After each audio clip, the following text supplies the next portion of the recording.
Hello everyone, welcome back to the channel. 1 April 2026 से new income tax act 2025 applicable हो चुका है और क्वार्टर वन की जो टीडीएस रिटर्न लोगों ने फाइल करी हुई है उसकी प्रोसेसिंग अब डिफॉल्ट के साथ हो रही है। और इसके लिए प्रॉपर ये क्या कर रहे हैं, सेक्शन 399 में इंटीमेशन लेटर भी टैक्स पेयर को इशू कर रहे हैं। और इस इंटीमेशन लेटर में ये बता रहे हैं कि भाई आपने रिटर्न में क्या गलती की हुई है। आप यहाँ पे देखो डिफॉल्ट के टाइप्स भी बता रहे हैं कि आपने क्या क्या डिफॉल्ट किया हुआ है।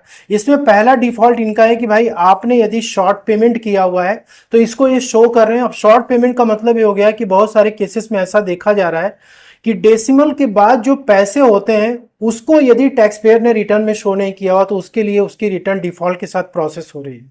मतलब कि रूल ये कहता है कि 0.5 के नीचे यदि कोई भी अमाउंट आ रहा है पैसे में तो उसको आप जो है राउंड ऑफ कर दो और उसको 00 शो कर दो। 0.5 के ऊपर यदि जा रहा है तो उसको 1 कंसिडर कर लो। पहले भी ऐसे ही हम लोग करते थे, लेकिन इस बार यदि डेसिमल के बाद कोई नंबर यदि इसको 00 कर दिया जा रहा है तो ये बोल रहे हैं कि नहीं, वो शॉर्ट पेमेंट की कैटेगरी में कंसिडर किया जाएगा।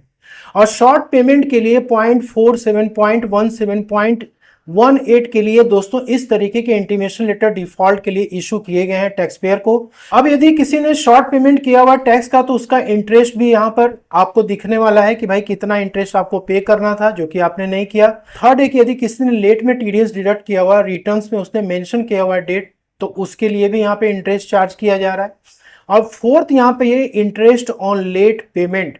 देखो ये बहुत ही इंपॉर्टेंट पॉइंट है। यहाँ पे 174 रुपीज का इन्होंने मेंशन कर दिया कि आपने इंटरेस्ट का पेमेंट किया ही नहीं। अब यहाँ पर जो भी आपको इंटीमेशन लेटर मिला हुआ है, आपको क्या करना है, टीडीएस के पोर्टल पे चले आना है, लॉगिन करना है और आपको इसकी डिटेल्स चेक करनी है। यहाँ पे आप आओगे, ई फाइल वाले सेक्शन में आओगे, view filed forms and statement पे आपको क्लिक करना है। यहाँ पे आपने जो भी फॉर्म सबमिट किया हुआ है आपको उसे ओपन कर लेना है, ठीक है, जिसमें कि डिफॉल्ट के लिए आपको इंटीमेशन लेटर मिला हुआ है। जैसे फॉर एग्जांपल हम इसे क्लिक करते हैं तो यहाँ पे वो फॉर्म दिख जाएगा जो कि आपने फाइल किया हुआ है। जैसे अभी क्वार्टर वन में ही ये इशू निकल के आ रही है, ठीक है। यहाँ पे देखो पेंडिंग फॉर प्रोसेसिंग दिखा रहा है क्योंकि इन्होंने अभी इसे कंप्लीटली प्रोसेस नहीं किया है, बल्कि इंटीमेशन लेटर इन्होंने शो कर दिया है कि भाई ये एरर आपके रिटर्न्स में निकल करके आ रही है। अब देखो इसका आपको जस्टिफिकेशन रिपोर्ट फाइल भी डाउनलोड करनी है कि हमने कहाँ पे मिस्टेक किया हुआ है। वैसे तो आपको जो इंटीमेशन लेटर मिला हुआ है उसमें वो डिटेल्स दिख जाती हैं, लेकिन फिर भी आपको डिटेल्स में यदि चेक करना है तो आपको सर्विसेज वाले सेक्शन में आना है और यहाँ पे आपको व्यू डिफॉल्ट समरी पे जाना है। यहाँ पे टैक्स ईयर आपको सेलेक्ट करना है 26, 27।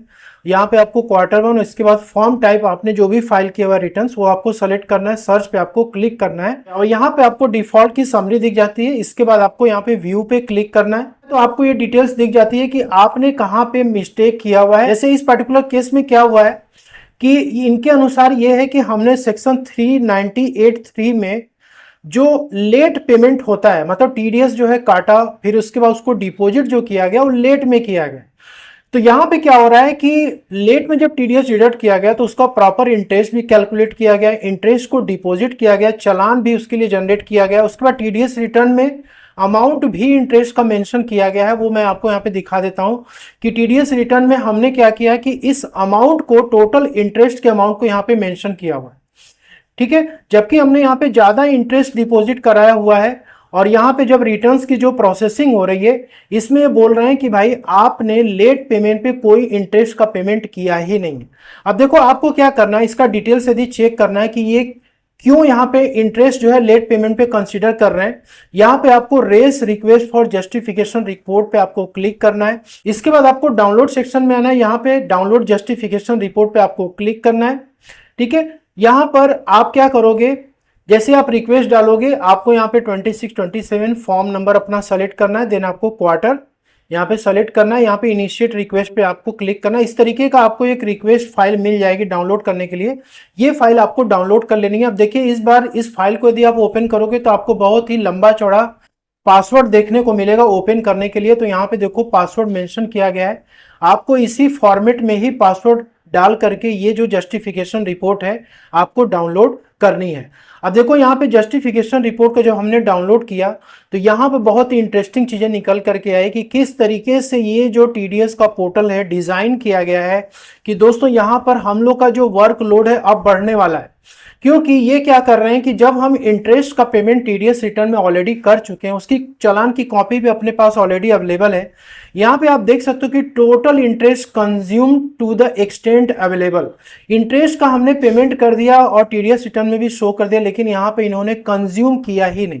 यहाँ पे जीरो दिखा दिया, जीरो दिखा करके यहाँ पे 174 रुपीज का ये एक्स्ट्रा क्या कर रहे हैं, इंटरेस्ट ऑन लेट पेमेंट मांग रहे हैं। तो यहाँ पे प्रोसेस डेटा पे यदि आप जाओगे इंटरेस्ट कैलकुलेशन पे, तो इनके अनुसार जो इंटरेस्ट का कैलकुलेशन वो किया ही नहीं गया। इन्होंने क्या किया हुआ है कि यहाँ पे मंथ डिक्लेयर कर दिया कि भाई आपने कितने महीने डिले की हुई है और इतना आपका इंटरेस्ट हुआ, लेकिन इसमें कोई भी कॉलम ऐसा नहीं है जिसमें कि ये दिखाएं कि आपने इंटरेस्ट का पेमेंट किया हुआ है। जबकि जो टीडीएस रिटर्न हमने फाइल करी, इस टीडीएस रिटर्न में ऑलरेडी इंटरेस्ट का पेमेंट दोस्तों दिख रहा है और ये रिटर्न्स भी सक्सेसफुली फाइल्ड हो चुकी है। अब इसको करेक्ट करना है तो आप कैसे करोगे? ऑलरेडी आपने इंटरेस्ट का पेमेंट किया हुआ है, चालान की कॉपी भी आपके पास है। अब इसके लिए सिंपल ये कि आप एक रिवाइज रिटर्न फाइल करोगे, जिसके लिए कि आपको क्या करना है, एक कॉन्सो फाइल जो है डाउनलोड करनी पड़ेगी पोर्टल से।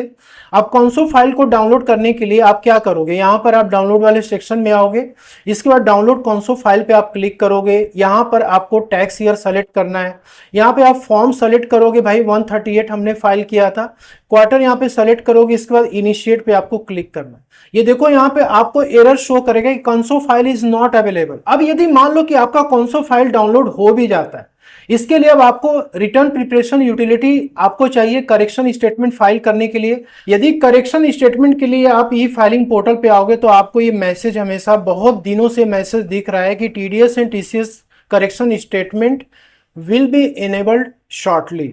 यदि आप टीन एनएसडीएल की पोर्टल पे भी जाओगे, यहाँ पर आप download section E TDS return and quarterly return correction पे आप जाओगे, यहाँ पे आप क्लिक करोगे तो आपको यहाँ पे जो आरपीयू फाइल है कहीं भी देखने को नहीं मिलेगी करेक्शन के लिए। अब करेक्शन के लिए अभी तक पोर्टल पे कोई भी फैसिलिटी इनेबल नहीं की गई है।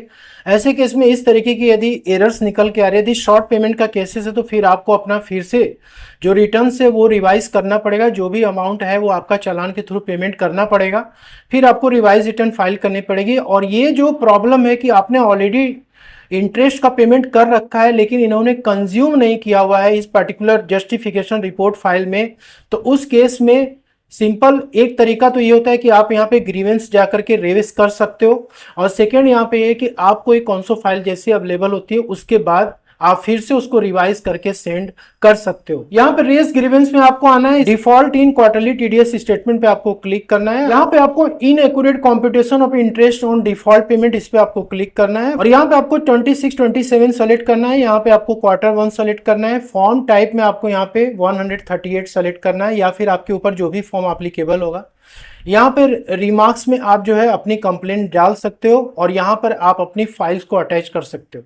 मतलब जो आपने चालान पेमेंट किया हुआ उस चालान में इंटरेस्ट का अमाउंट दिख रहा है, इसके बाद टीडीएस रिटर्न जो आपने फाइल की उसका भी आप स्क्रीनशॉट अपडेट कर सकते हो और जो इन्होंने जस्टिफिकेशन रिपोर्ट फाइल दी वो भी आप यहाँ पे ड्रैग एंड ड्रॉप करके इस ग्रीवेंस को आप सबमिट कर दो। इसके बाद फिर आप देखो कि ये क्या आपको रिप्लाई करते हैं। होप कि आपको वीडियो पसंद अच्छी लगे तो लाइक शेयर जरूर करें। Thank you so much.